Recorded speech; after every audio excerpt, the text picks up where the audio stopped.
ಎಲ್ರಿಗೂ ನಮಸ್ಕಾರ. And Thomas, ತುಂಬಾ ಖುಷಿ ಆಗ್ತಿದೆ ನನಗೆ.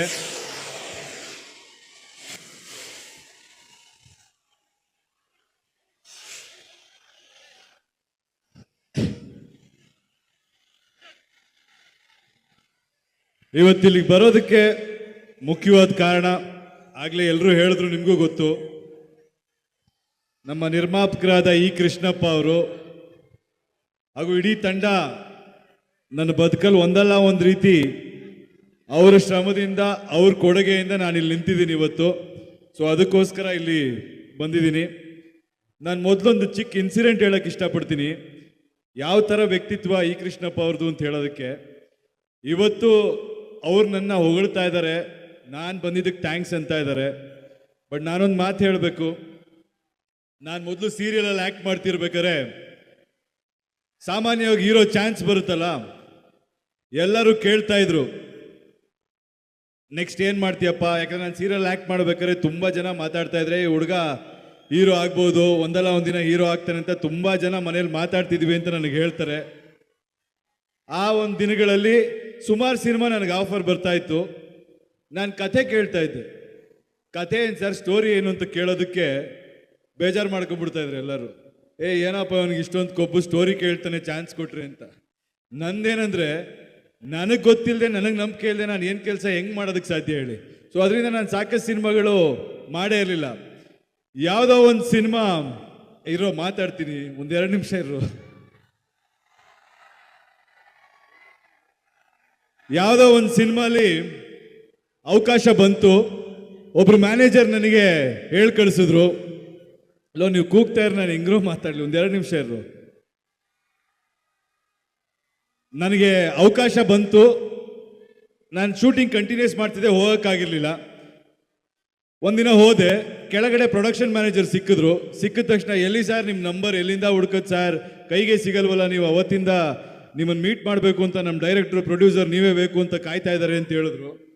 ಹೌದಾ, ಸರಿ ಅಂತ ನಾನು ಹೋದೆ. ಮೇಲೋಗಿ ಆ ಹೋಟೆಲ್ ರೂಮ್ ಇತ್ತು. ರೂಮ್ ಒಳಗೆ ಹಿಂಗೆ ಎಂಟ್ರ್ ಆದ ತಕ್ಷಣ ಅವ್ರಿಗೆ ನೋಡಿದ್ರು. ನನ್ನ ನೋಡಿಬಿಟ್ಟು, ಯಾರು, ಏನು ಹೇಳಿ, ಏನಾಗಬೇಕಿತ್ತು ಅಂದರು. ಕೆಳಗಡೆ ಮ್ಯಾನೇಜರ್ ಹೇಳಿದ್ದ, ನಿಮಗೋಸ್ಕರ ಹುಡುಕಾಡ್ತಿದ್ದಾರೆ ಸರ್ ಅಂತ. ಮೇಲೋದ್ರೆ ಹಂಗಂದ್ರು. ನನಗೆ ಸ್ವಲ್ಪ ಗೊತ್ತಾಯ್ತು, ಯಾಕೋ ಡವ್ ಮಾಡ್ತಿದಾರಲ್ಲಪ್ಪ ಇವರು ಅಂತ. ನಮ್ಗಂಥ ವಿಷಯ ಬಂದರೆ ಸ್ವಲ್ಪ ಟ್ರಿಗರ್ ಆಗುತ್ತೆ ನ್ಯಾಚುರಲ್ ಆಗಿ. ಹೇಳಿ ಸರ್, ಏನು ಸಮಾಚಾರ, ಹಿಂಗೆ ಬರೋಕ್ಕೆ ಕೇಳಿದ್ರಂತೆ ಅಂದೆ. ಫೋಟೋ ಇದೆಯಾ ನಿಮ್ಮದು ಅಂದರು. ಇಲ್ಲ, ಫೋಟೋ ಇಲ್ಲ ಅಂದೆ. ಏನ್ರಿ ಆ್ಯಕ್ಟ್ರ್ ಆಗಬೇಕು ಅಂತಿದ್ದೀರ, ಫೋಟೋ ತೆಗ್ಸಲ್ವಾ ಅಂದರು. ಸರ್, ನಾನು ಫೋಟೋ ತಗೊಂಡು ಎಲ್ಲೂ ಹೋಗಿಲ್ಲ ಸರ್, ಯಾರು ನನ್ನ ಕೇಳಿ ಕೆಲಸ ಕೊಡ್ತಾರೋ ಅದನ್ನು ಭಕ್ತಿಯಿಂದ ಮಾಡ್ತೀನಿ ಸರ್ ಅಂತ ಹೇಳಿದೆ. ಅದಾದಮೇಲೆ ಕತೆ ಕೇಳಿದ್ದಕ್ಕೆ ಕತೆ ಹೇಳಲಿಲ್ಲ, ಅವತ್ತು ಬಿಟ್ಟು ಬಂದ್ಬಿಟ್ಟೆ. ಅದಾಗಿ ಸ್ವಲ್ಪ ದಿನ ಆದಮೇಲೆ ಈ ಮೊಗ್ಗಿನ ಮನಸ್ಸು ಅನ್ನೋ ಚಿತ್ರ ಮುಂಗಾರು ಮಳೆ ನಿರ್ಮಾಪಕರು ಅನೌನ್ಸ್ ಮಾಡಿದರು. ರಾಧಿಕಾ ನನ್ನ ಫ್ರೆಂಡು. ಸೊ ನನಗೆ ರಾಧಿಕಾ ಆ್ಯಕ್ಟ್ ಮಾಡ್ತಿದ್ದು ಗೊತ್ತಿತ್ತು. ನಾನು ವಿಶ್ ಮಾಡಿದ್ದೇವೆ, ಗುಡ್ ಲಕ್, ಒಳ್ಳೇದಾಗಲಿ, ಫಸ್ಟ್ ಸಿನಿಮಾ ಮಾಡ್ತಾ ಇದೆಯಾ ಅಂತ. ಸೊ ನಾವು ಮಾತಾಡ್ಬೇಕಾದ್ರೆ ಕೇಳಿದಾಗ, ಸಿನಿಮಾ ಮುಗಿದೋಯ್ತು, ಲಾಸ್ಟ್ ಸ್ಕೆಡ್ಯೂಲ್ ಇದೆ ಅಂತ ಹೇಳಿದ್ರು, ಇನ್ನೊಂದು ಸ್ಕೆಡ್ಯೂಲ್ಗೆ ಹೋಗ್ತಾ ಇದ್ದೀವಿ ಅಂತ. ಸೊ ನನಗೆ ಫೋನ್ ಬಂತು ಇವ್ರ ಆಫೀಸಿಂದ, ಈ ಥರ ಬಂದು ಮಾತಾಡಿ ಅಂತ, ಶಶಾಂಕ್ ಅವ್ರ ಕಡೆಯಿಂದ. ಆ್ಯಂಡ್ ನಮ್ಮ ಗಂಗಣ್ಣ ಮತ್ತು ನಮ್ಮ ಗೋವಿಂದು ಅಂತ ನನ್ನ ಫ್ರೆಂಡ್ ಇದ್ದಾರೆ. ಸೊ ಯಾವಾಗ ನನಗೆ ಫೋನ್ ಬಂತು, ನಾನೊಂದ್ಸಲ ನೆಗ್ಲೆಕ್ಟ್ ಮಾಡಿದೆ. ಪಿಕ್ಚರೇ ಮುಗ್ದೋಗಿದೆ ಅಂತಿದ್ರೆ ಯಾರೋ ಸುಮ್ಮನೆ ಕಾಗೆ ಹಾರಿಸ್ತಿರ್ಬೇಕು ಅಂತ ನಾನು ಅಷ್ಟು ಇಂಟ್ರೆಸ್ಟ್ ತೋರಿಸ್ಲಿಲ್ಲ. ಅದಾದಮೇಲೆ ನನಗೆ ಮತ್ತೆ ಫೋನ್ ಬಂತು, ಏನ್ರಿ ನಿಮಗೆ ಕರೆದ್ರೆ ಬಂದೇ ಇಲ್ಲ ನೀವು ಅಂತ. ಅವಾಗ ನಾನು ನಮ್ಮ ಗೋವಿಂದು ಕೇಳಿದೆ, ಏನು ಗೋವಿಂದು ಈ ಥರ ನಿಜಾನ ಅಂತ. ಹೌದು, ಕರಿತಾ ಇದ್ದಾರೆ ನಿಜ ಅಂತ ಹೇಳಿದ್ರು. ಗಂಗಣ್ಣನು ಕರೆದ್ರು. ನೆಕ್ಸ್ಟ್ ಅವಾಗ ರಾಧಿಕಂಗೆ ಫೋನ್ ಮಾಡಿದೆ ನಾನು, ಏನಮ್ಮ ಈ ಥರ ಹೇಳ್ತಾ ಇದ್ದಾರೆ, ಪಿಕ್ಚರ್ ಮುಗಿದೋಯ್ತು ಅಂತ ನೀನು ಹೇಳ್ತೀವಿ, ಇವರೇನೋ ಕರಿತಾ ಇದ್ದಾರೆ ಅಂತ. ಸೊ ಅವಾಗ ಅಲ್ಲಿ ಆ್ಯಕ್ಟ್ ಮಾಡಬೇಕಾಗಿದ್ದವ್ರು ಕಾಲೇಟಾಗಿತ್ತು ಅಂದ್ಬಿಟ್ಟು ಅಲ್ಲಿಗೆ ನನಗೆ ಚಾನ್ಸ್ ಸಿಕ್ತು. ಬಟ್ ಅವತ್ತು ನಾನು ಒಳಗೆ ಹೋದಾಗ ಫಸ್ಟು ನಿರ್ದೇಶಕರು ಸಿಕ್ಕಿದ್ರು. ಅವ್ರ ಕತೆ ಕೇಳಿದ ತಕ್ಷಣ ನೀಟಾಗಿ ಕತೆ ಹೇಳ್ಬಿಟ್ರು, ಸಾಂಗ್ಸು ಕೇಳಿಸ್ಬಿಟ್ರು ಶಶಾಂಕ್ ಅವರು. ಸೊ ಅದಕ್ಕೆ ನನಗೆ ಇವತ್ತಿಗೂ ಅವ್ರ ಮೇಲೆ ಅದೇ ರೆಸ್ಪೆಕ್ಟು, ಅವತ್ತು ನನ್ನ ನಡೆಸ್ಕೊಂಡ ರೀತಿಗೆ. ಆಮೇಲೆ ಗಂಗಣ್ಣ ಒಳಗಡೆ ಕರ್ಕೊಂಡೋದ್ರು. ಇವ್ರದ್ದೊಂದು ಚೇಂಬರ್ ಇತ್ತು, ಇ ಕೃಷ್ಣಪ್ಪ ಅವ್ರದ್ದು. ಕೃಷ್ಣಪ್ಪ ಸರ್ ಒಳಗೆ ಕೂತಿದ್ರು.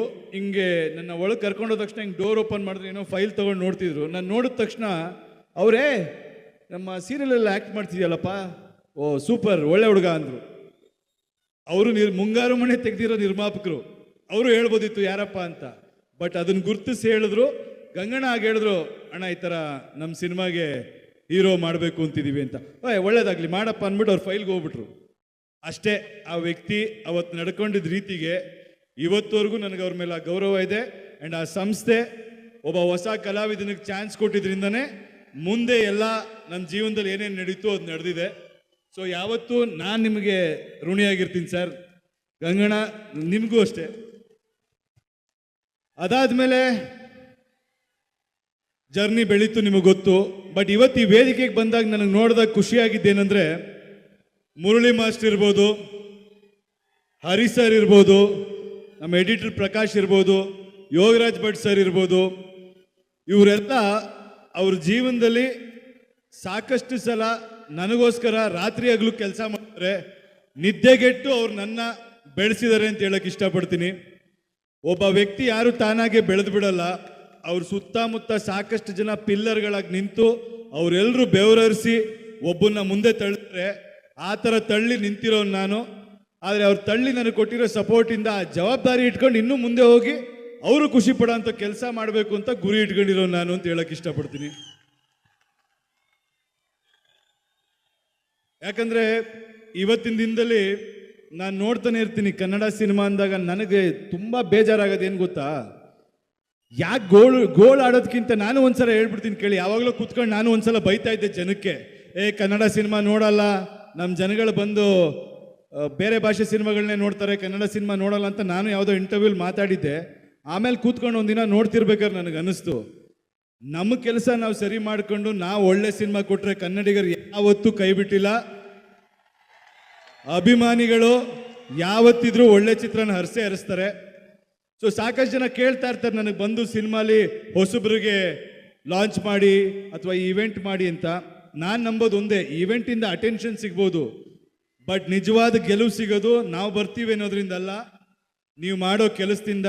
ಸೊ ನನ್ನ ಇಂಡಸ್ಟ್ರೀಲಿ ಎಲ್ಲರಿಗೂ ಕೇಳ್ಕೊತೀನಿ, ಅಪ್ಗ್ರೇಡ್ ಆಗೋಣ, ಕೆಲಸ ಕಲಿಯೋಣ, ದೊಡ್ಡ ಗುರಿಗಳಿಟ್ಕೊಳ್ಳೋಣ, ಸ್ವಾಭಿಮಾನ ಬೆಳೆಸ್ಕೊಳ್ಳೋಣ. ಯಾರ ಮುಂದೇನೂ ನಾವು ಕಮ್ಮಿ ಅನ್ನೋ ಯೋಚನೆ ಇಟ್ಕೊಬೇಡಿ, ತಲೆ ತಗ್ಗಿಸ್ಬೇಡಿ. ಬೇಡೋದು ಬೇಡ, ಕಷ್ಟಪಟ್ಟು ಕೆಲಸ ಮಾಡೋಣ, ಬೇರೆಯವರೆಲ್ಲರೂ ನಮಗೆ ಗೌರವ ಕೊಡೋಂಗೆ ದುಡಿಯೋಣ. ಧೈರ್ಯವಾಗಿ ಬನ್ನಿ. ಈಗ ಯಂಗ್ಸ್ಟರ್ಸ್ ಬರ್ತಾ ಇದ್ದಾರೆ, ಹೊಸ ಜನ್ರೇಷನ್ ಹೀರೋಗಳು ಬರಬೇಕು. ನಾನು ಕೇಳೋದು ಒಂದೇ, ಎಲ್ಲ ಆ್ಯಕ್ಟ್ರ್ಗಳಿಗೂ ಆ್ಯಕ್ಟ್ರೆಸ್ಗಳಿಗೂ ಯಾರೇ ಬರ್ತೀನಿ ಅಂದ್ಕೊಂಡ್ರು, ಬರೀ ಸಿನಿಮಾಲಿ ಆ್ಯಕ್ಟಿಂಗ್ ಅಷ್ಟೇ ಸಿನಿಮಾ ಅಲ್ಲ. ನೀವು ಹೇಗೆ ಈ ಕರಿಯರ್ನ ನೀವು ರೂಪಿಸ್ಕೋಬೇಕು, ಡಿಸಿಪ್ಲಿನ್ ಹೇಗಿರಬೇಕು, ಟ್ರೆಂಡ್ ಏನಾಗ್ತಿದೆ, ನಿಮ್ಮ ಜವಾಬ್ದಾರಿ ಏನು ಅನ್ನೋ ತಿಳ್ಕೊಂಡು ನೀವು ಬರಬೇಕು. ನಿರ್ದೇಶಕರುಗಳು ಅಷ್ಟೇ, ನೀವು ಪ್ರಿಪೇರ್ ಆಗಿ ಎಲ್ಲರೂ ಬರಬೇಕು. ನೀವೆಲ್ಲ ಲಕ್ಕಿ, ನಿಮ್ಮ 3 ಜನ ಇಷ್ಟು ಒಳ್ಳೆ ಸಂಸ್ಥೆ, ಇಷ್ಟು ಒಳ್ಳೆ ನಿರ್ದೇಶಕರು, ಇಷ್ಟು ಒಳ್ಳೆ ತಂತ್ರಜ್ಞರ ಜೊತೆ ನೀವು ಕೆಲಸ ಮಾಡೋ ಅವಕಾಶ ಸಿಕ್ಕಿದೆ. ಇದನ್ನು ಉಪಯೋಗಿಸ್ಕೊಂಡು ನೀವು ತುಂಬ ಮುಂದೆ ಹೋಗಂಗಾಗಲಿ ಅಂತ ನಾನು ಕೇಳ್ಕೊತೀನಿ.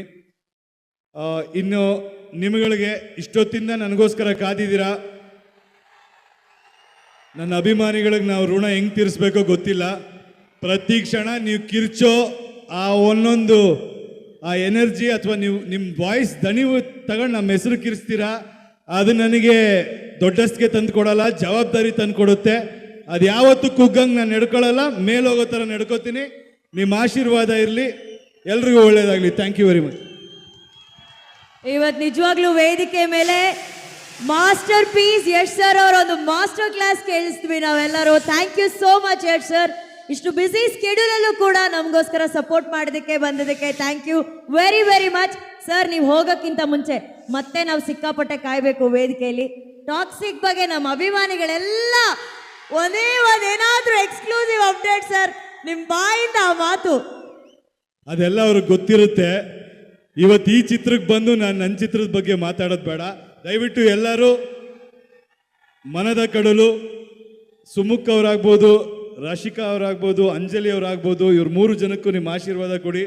ನಾವು ಒಂದಿನ ಹೊಸಬರಾಗಿದ್ದಾಗ ನೀವು ಒಂದು ಸಣ್ಣ ಪ್ರೋತ್ಸಾಹ ಕೊಟ್ಟಿದ್ದಕ್ಕೆ ನಾವು ಇವತ್ತಿಲ್ಲಿ ನಿಲ್ಲೋಕ್ಕೆ ಸಾಧ್ಯ. ಇವ್ರಿಗೆ ನಿಮ್ಮ ಆಶೀರ್ವಾದ ಇರಲಿ ಅಂತ ಕೇಳ್ಕೊತೀನಿ. ಟಾಕ್ಸಿಕ್ ಅಪ್ಡೇಟ್ ನಾನು ಕೊಡ್ತೀನಿರಪ್ಪ, ಕೆಲಸ ಮಾಡ್ತಾ ಇದ್ದೀನಿ, ನಂಬಿಕೆ ಇಟ್ಕೊಳ್ಳಿ, ದೊಡ್ಡದಾಗೇನೋ ಮಾಡ್ತಾ ಇದ್ದೀವಿ. Thank you. Thank you so much Yash sir. Thank you very much for gracing the show. ನಮ್ಮ ಪ್ರತಾಪಣ್ಣನ ಬಗ್ಗೆ ಹೇಳೋದು ಮರ್ತೋದೆ.